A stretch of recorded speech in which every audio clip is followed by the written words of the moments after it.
Hello and good morning to everyone from Tehran. This is Maryam Zarrabi. I am a PhD candidate at TEFL at Science and Research University of Tehran. I have been teaching more than 10 years and I have presented and published in a number of conferences and journals. My areas of interest are teacher education, assessment, and psychology of language and teaching. Today we are going to present about teachers' reflective practice and positive psychology challenges and solutions with my co-presenter, Dr. Mojtaba Mohammadi. Okay, good morning right from here from Tehran, and good afternoon in Dubai time and all the people all around the globe. This is Mojtaba Mohammadi, Assistant Professor of Applied Linguistics at Islamic Azad University, West Tehran branch. I have been teaching for around 30 years. I have presented and published in a number of conferences and journals and book chapters.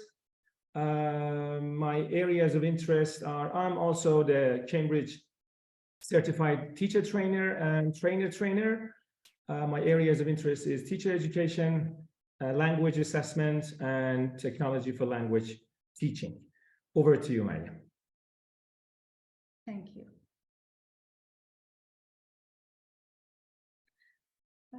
Let's first talk about reflective teachers. What do we mean by reflective teaching? The root of the term reflection is traced back to John Dewey and also to Sean. Dewey considered reflection as a special form of problem solving. It is thinking to resolve an issue. It involves active chaining and a careful ordering of ideas. He presents three types of attitudes which are necessary for a teacher to be reflective. And these attitudes are open-mindedness, responsibility, and wholeheartedness. Now, about what is positive psychology. Based on Maslow, we can say that none of the available psychological theories and approaches to studying human mind, none of them pay attention and consider the healthy human beings functioning, their modes of living, or their goals. Human beings is more than the sum of its parts. So optimizing the life of and well-being of a healthy person is just as important as normalizing the life of a person who is sick. So positive psychology deals with positive experience and emotions rather than diagnosing the mental problems and trying to heal them. So the strength of character gives teachers a sense of moral excellence. This is the result of practicing a number of virtues which are reflected in their thoughts, behavior, and feelings. As you can see in the image, this is Virtue in Action Inventory of Strengths presented by Peterson and Seligman 2004. It has been categorized under 6 universal virtues of wisdom, humanity, justice, temperance, transcendence, and courage, and with totally 24 character strengths. Based on Greenberger and Orr 2022, some specific Deweyan attitudes of open-mindedness, wholeheartedness, and responsibility, which considered to be an important factor for being reflective, they align with a modern character strengths classification. Now, what's the problem here? The problem is that most teachers do not have tendency to practice reflective teaching, and it lies in their attitudes and their motivations regarding their professional career, which is a missed loop in this process. The attitude, as I just mentioned, like open-mindedness, wholeheartedness, and responsibility, are the ones for the teachers to be a reflective practitioner, and to our knowledge, the existing literature has paucity of research in this field and the relationship between the attitudes of teachers, that is their character strengths, with their level of reflection. The other problems lies in the fact that a few studies have examined the teachers' challenges and their solutions regarding a reflective practice. Most of these studies approach this issue with mostly small cohorts of teachers, but this study examines the rather large quantitative data corpus with 124 teachers responding to the interview questions, and literature, except Hong and Thai 2021, is poor extracting the EFL teachers' reflective tools, which they frequently use in their classes. Okay, regarding the gaps I just mentioned, the purpose of this study is to investigate the status of reflective practice among Iranian EFL teachers, to delve into the challenges they face, and also the solutions that they can be useful to alleviate these inhibiting factors for reflection. Also, this study aims to examine the interplay between reflective practice and the teacher's character strengths.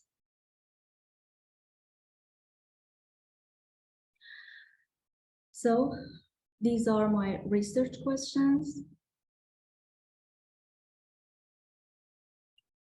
So to do this study, we have two instruments. The first one is English Language Teaching Reflection Inventory, developed by Akbari Behzadpour and Dadvan 2010. It has 29 items and 5 components of practical, cognitive, metacognitive, affective, and critical. And the respondents were requested to choose an option on a Likert scale from always to never. And internal consistency was checked, and it was at a high level. The second instrument which was used here was Virtues in Action Inventory of Strengths. The original questionnaire was developed by Peterson and Seligman 2004. It includes 6 virtues, as I mentioned earlier, with 24 strengths, and it has totally 240 items. But to enhance the practicality, we used the short form of it, validated by Littman and Ovadia 2015, with a total number of 120 items. In this study, 2 virtues were selected, that is wisdom and courage, consisting of 9 strengths.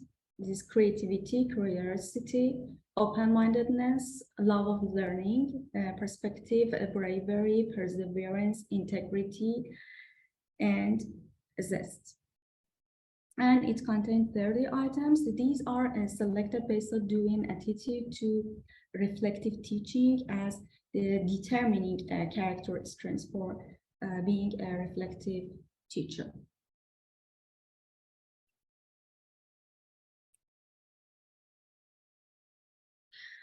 The participants in this study were 190 EFL teachers for reflective teacher inventory. They answered this questionnaire. Their age ranges between 20 and 40. They were both male and female, from novice to experienced, and they were selected based on convenient sampling method. Out of those who have participated in the filling the questionnaire, the first questionnaire, 158 EFL teachers were volunteered to participate in the VIA inventory. So they have the same characteristic as the previous participants.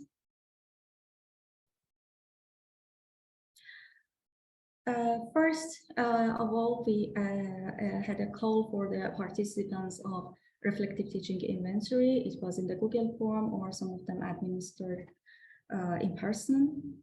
Reflective teaching was piloted to 30 EFL teachers to check for any problems. And then it was administered to 190 teachers. Statistical analysis was used to examine the levels of reflection. Then we had interviews with 124 of the same participants in the form of written. It was to investigate the challenges and solutions they encounter while practicing reflective teaching, and it was analyzed using qualitative content analysis. Then the VIA inventory administered to 158 of those teachers. And finally, the association between reflective teaching inventory and the answers to the reflective teaching inventory and character strength were analyzed in correlational analysis. Okay, over to you. Okay, and for the results section for research question 1, so we were going to collect data on the questionnaire to see to what extent the Iranian EFL teachers are following their reflective practice or not. So we just ran exploratory factor analysis with the questionnaire with 29 items in a 5-point Likert scale. The assumptions of normality and then the KMO and Bartlett test of sparsity were calculated, and just the preliminary calculation was okay for the next part. Then this exploratory factor analysis yielded to 4-factor solutions. The components were affective, cognitive, metacognitive, and critical. And as you can see, the practical, one of the components which was practical is not loaded by the responses. So we just came up with only 4. The result showed that among 190 Iranian teachers, the questionnaire had the mean score of 3.6 with minimum and maximum possible answers of 1 and 5. And this, as it can be clear, shown that teacher perceives themselves as having above the medium level, which is at the percentile rank of 60. In terms of regarding the second research question, inquiring about the challenges and the solutions of practicing reflection in the class, we used qualitative content analysis we just went through several steps. We started with paraphrasing the corpus, the data from the corpus. Then we deleted some extra information. Then we summarized the concept and ideas directly or indirectly mentioned in the interview responses. And then finally, we came up with some categories or themes. So final themes or categories we found was teacher-related challenges and organizational-related challenges.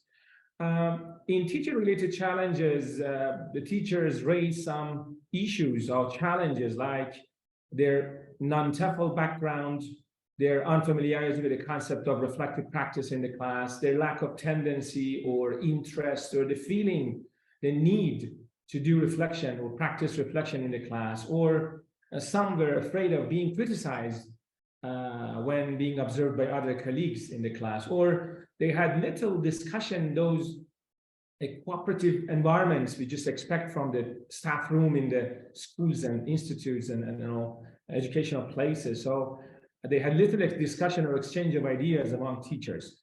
And the organizational parts or organizational related challenges, we had some ideas like lack of training or professional development,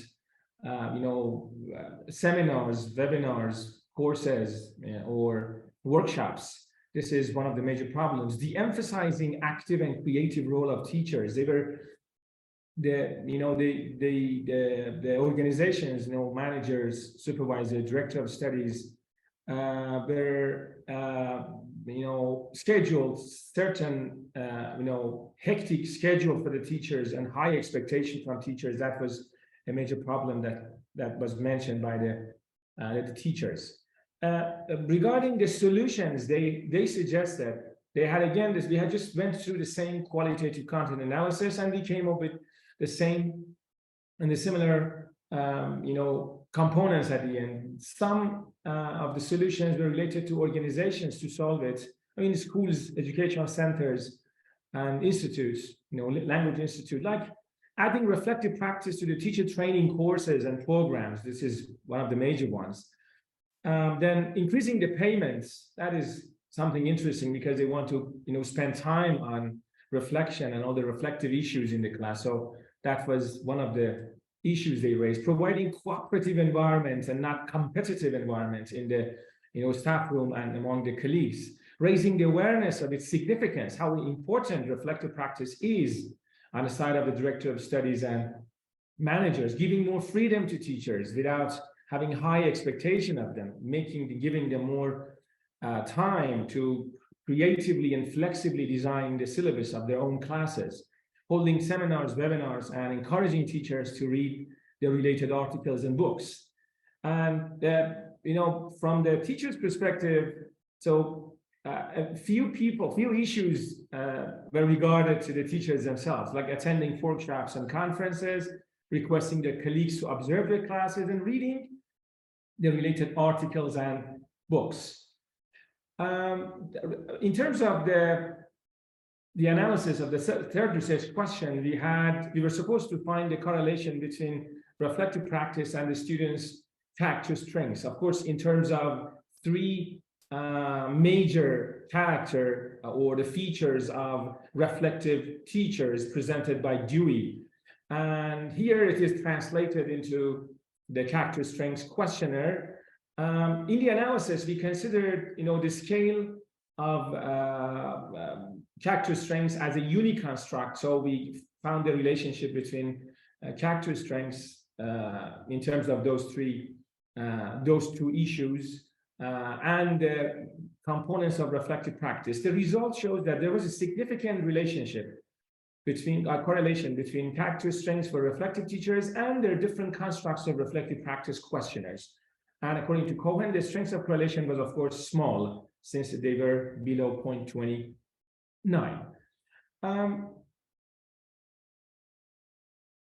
To just discuss the results we just came up with, we just say that in terms of the first question, the result of this study is in line with some studies by scholars, Sudban Afshar Farahani 2018, or Rahimi Chabuk 2013, and Ferwana 2006. And it wasn't in line with some others like Hangentide 2021, Bowen 2001, which believed in, or they came up with finally, a high level of RP, and some others which ended up with a low level of reflective practice among the teachers like Faqihi and Anisarab 2016, Ali Akbari, Adipur 2018, and Sunra et al. 2020. So the major reason here seems to be some factors like the context of the studies, like sociocultural issues, individual differences between the teachers, the motivation they have. Most importantly, I think, is the policymakers, the policies by the policymakers, institute, and educational centers that can make it more, feasible for the teachers to practice reflection or not. In terms of challenges and solution, the challenges we came up here is in line with some studies there, like Sudman Afshar and Farahani 2018, who claim that teachers' low knowledge base of reflection is related to the inappropriate educational policies in that context they have. The findings also suggested two types of solutions, organizational and teacher related, as I told you. And this is in line with Sunra and 2020 and Al-Suhaibani 2019. So the interesting issue about the challenges and solution is that if you could just see most of the solutions, because the data was collected from the teachers, and so it was the teacher's perspective toward the issue. So the majority of the solutions were put on the shoulder of the organizations. I mean, people, officials in the organization, school or educational centers, and few solutions were considered as their own solutions and as they should do, and that is so the result would be different if we just ask the we could have asked the supervisors or director of studies or the officials in the organizations. And the point with the character strengths and reflective teacher, we had few studies investigating this link. Although we had the correlation between elements of positive psychology or character strengths with reflective teaching practice, and it was more or less really correlated. But the findings of this study confirms the result of Greenberger and Orr 2022, indicating that fostering specific character strengths like curiosity, love of learning, zest, integrity, perseverance may help cultivate attitude required for effective reflection. So this is more or less in line. But for the implication, we can say that it has major implications to teachers and the stakeholders in educational centers. As for the teachers, so naturally we expect, as usual, as teachers, the trainers, we expect the teachers to raise their awareness themselves, and of course by some other people outside, their awareness and knowledge about reflection teaching and how to engage it and try to handle the challenges they have as far as they can do.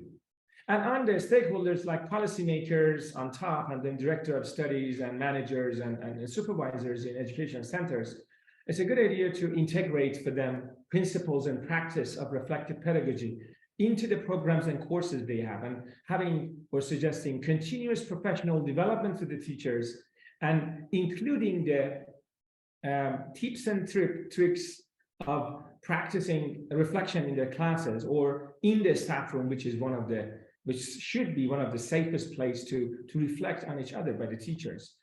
So these are the ways for any educational system. I mean, to make the long story short, I can say that these are the ways, or taking care of the students' well-being, positive psychology, and strengths of character can lead to a very interesting result. And that result is helping educational systems experience sustainable development. And this way, you can construct and reconstruct teachers to flourish and thrive. Thank you. Shifa, over to you. Yes, and thank you, Maryam and Mojtaba, for finishing.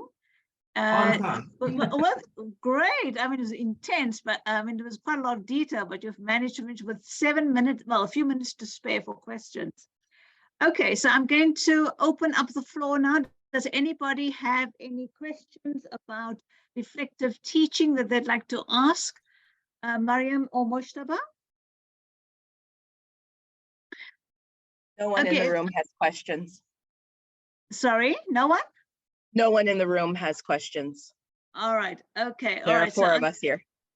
Okay, great. So I'm online. Can I just Yes. ask about Okay, Fatima. the title of the study? Can you show us the title of the study, because it's very interesting for me?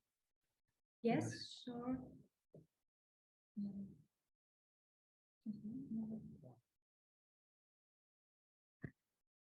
Sorry? Sorry, wait a moment, please. Sure.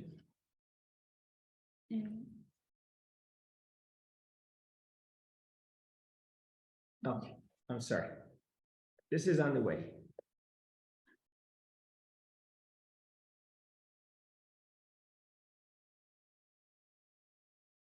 Yes, this is the topic.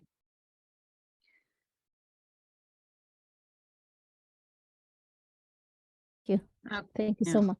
It's very informative. Yeah, thank you. Okay, I have a question for either of you to answer. Now, I noticed in research question 2, you had some detail. Did you do a qualitative aspect to this research? Yeah. Yes, we had interviews with 104 teachers.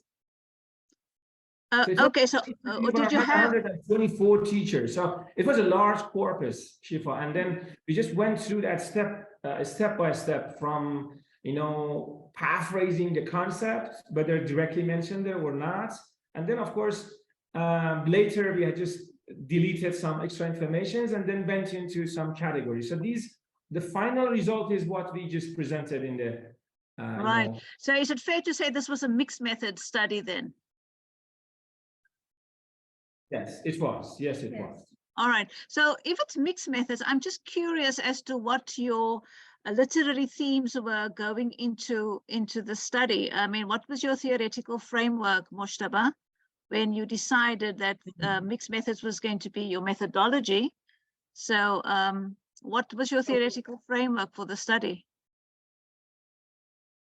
So from research perspective, this was a mixed method explanatory mixed method, because we started with the quantitative part, the questionnaire, and then went into further investigation on related to the first part, the qualitative part. So the nature of the research was exploratory. That's why we try to talk, when we just talk about qualitative content analysis, the essence of the theory behind that is that we are going to extract new themes and categories. So it wasn't specifically based on certain framework in the qualitative side, but we just reviewed a few studies in the literature. They had just 2 or 3. They had some, factors, challenges, and solutions mentioned, but we tried to extract any possible suggestions and solutions, and of course problems that we could find, and then to report it. So this can be the beginning of further investigation to see how these problems and what is the root of these factors, and how to solve any one of them one by one. And probably this can be the suggestion for further studies. All right. Okay, I have another question, just very, very quickly. Now, reflective practice has been promoted amongst teachers for decades now. Why do you think teachers as professionals are exhorted to do reflective practice? I mean, engineers, doctors, other professionals, reflective practice isn't really promoted in those professions, but in teaching, it is promoted. Why would you say that that's the case? Either of you can answer the question. It is promoted, but I think, and the result of the study shows it is not well enough. The type of perception, we just talk about perception on one side and practice on the other side. Of course, Shifa, this is the one part of a larger study. In the other parts we haven't presented here, we just found the relationship between what teachers perceive of reflection and how they practice. We had observation sheet in other parts of this study, not presented here. We just found that the major problem lies, to make the long story short, the major problem lies in the fact that the students know about reflection, they know about reflection practice, but they do not put it into practice. And then that is the gap you're just mentioning. Yes, you're right. It is practice promoted a lot. It is promoted a lot, but not practiced a lot. If you just observe the classes face to face, those who just say that we are high in reflection, they are not actually high. They are low or medium, below average. And that was the major problem. So that's why we suggest organizations generally to put it into practice, to provide the situation ready, prepared for the teachers to feel that this is a need for a teacher to practice it. It's time to promote practicing it, Shifa, not just enhancing their awareness about that. I think we have promoted the awareness more than the practice of it. All right. So just as a takeaway, Maryam, or for the audience, what kind of quick tools can we use to start our reflective practice starting on Monday? If we're going to put into practice, let's start on Monday. So what quick tool can we use as a takeaway? Some solutions that teachers suggest were, for example, observing each other's classes. Or recording their classes and just find out any problems during. As you know, we have different types of reflection on action, in action, and for action. So based on these, frameworks. Teachers can have different types of reflection, or ask students to, after the class, to write, for example, some lines about their feelings and their expectations, and provide feedback to them.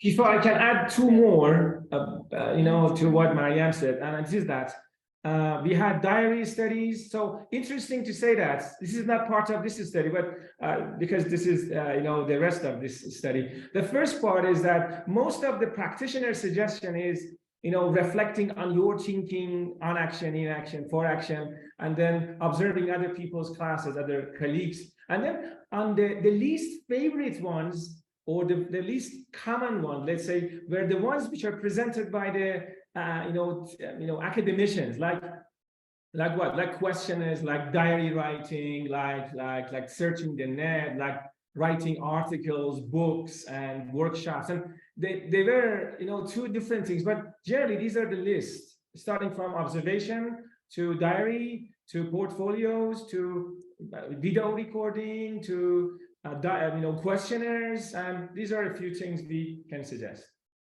Thank you very much, Maryam and Mojtaba. That was, I particularly enjoy information on reflective practice.